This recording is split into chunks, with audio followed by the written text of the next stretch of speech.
தேவஜனமே, victory gospel search விடுதலையின் சுவிசேஷ சபை வழியாய் உங்களுக்கு கிருபையும் சமாதானமும் உண்டாவதாக. இன்று தேவன் உங்களுக்கு தரும் ஆவிக்குரிய மன்னா என்ன அப்படின்னா, எசேக்கியேல் 7:26, விக்கினத்தின் மேல் விக்கினம் வரும், துர்ச்செய்தியின் மேல் துர்ச்செய்தி பிறக்கும். அப்பொழுது தீர்க்கதரிசியினிடத்திலே தரிசனத்தை தேடுவார்கள், ஆனாலும் ஆசாரியரிடத்திலே வேதமும் மூப்பரிடத்திலே ஆலோசனையும் இராமல் ஒழிந்து போகும். இது நீங்க சாபமான வார்த்தையாக எடுத்துக்க கூடாது. தினமும் ஒரு தியானத்துல தேவன் எப்பொழுதுமே ஒரு பாசிட்டிவான வேர்டை கொடுப்பாருன்னு மட்டும் நினைச்சு கூடாது. அவர் நெகட்டிவான வேர்டு கொடுக்கறது போல இருக்கும், ஆனா அதுக்குள்ள தேவன் ஒரு பாசிட்டிவான வேர்டை வச்சிருப்பாரு.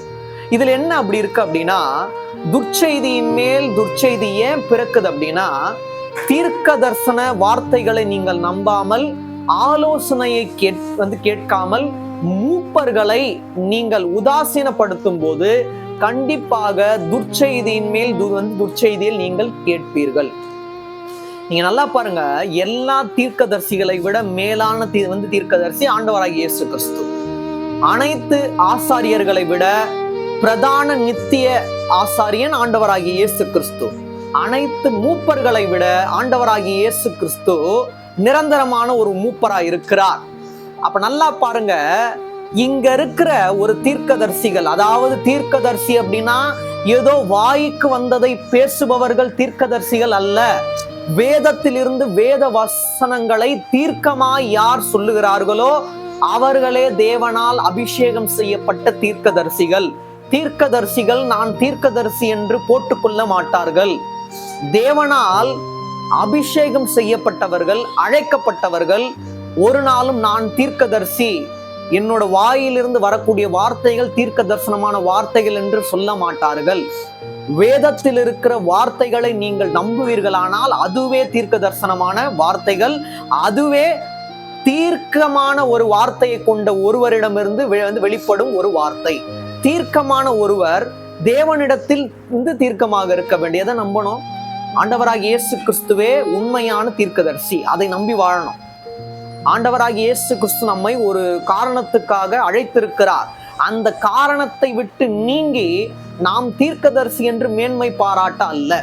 இரண்டாவது, ஆலோசனையை நாம் முக்கியமாக கேட்க வேண்டும். அது ஆவிக்குரிய உண்மையான ஆலோசனையாய் இருக்க வேண்டும். அந்த ஆலோசனையில் ஒரு சின்ன மாம்சத்துக்குரிய காரியம் கூட இருக்கக்கூடாது. அந்த ஆலோசனை ஆண்டவராகிய இயேசு கிறிஸ்துவால் அபிஷேகம் செய்யப்பட்டு தலை முதல் பாதம் வரை ஆவியானோரோட ஆளுகை யாரிடம் உள்ளதோ அவர்கள்தான் தெளிவாய் ஆவியின் வழி ஆலோசனை கொடுக்க முடியும்.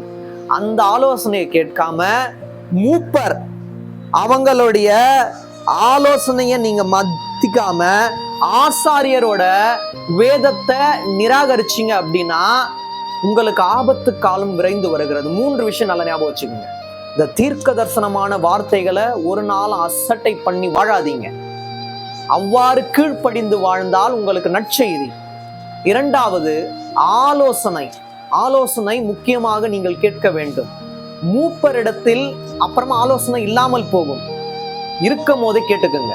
காற்றுள்ள போதே தூற்றிக்கொள் அப்படின்னு சொல்லிட்டு ஒரு வார்த்தை இருக்கும்.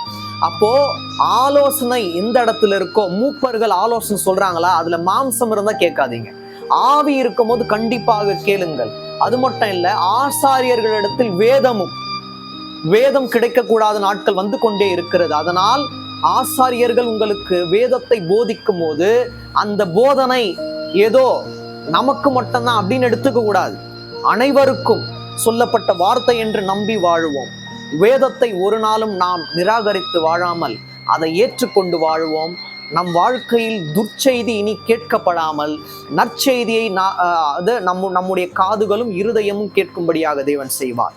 தேவன் தாமே உங்கள் யாவரையும் மென்மேலும் ஆசீர்வதிப்பாராக. ஆமேன்.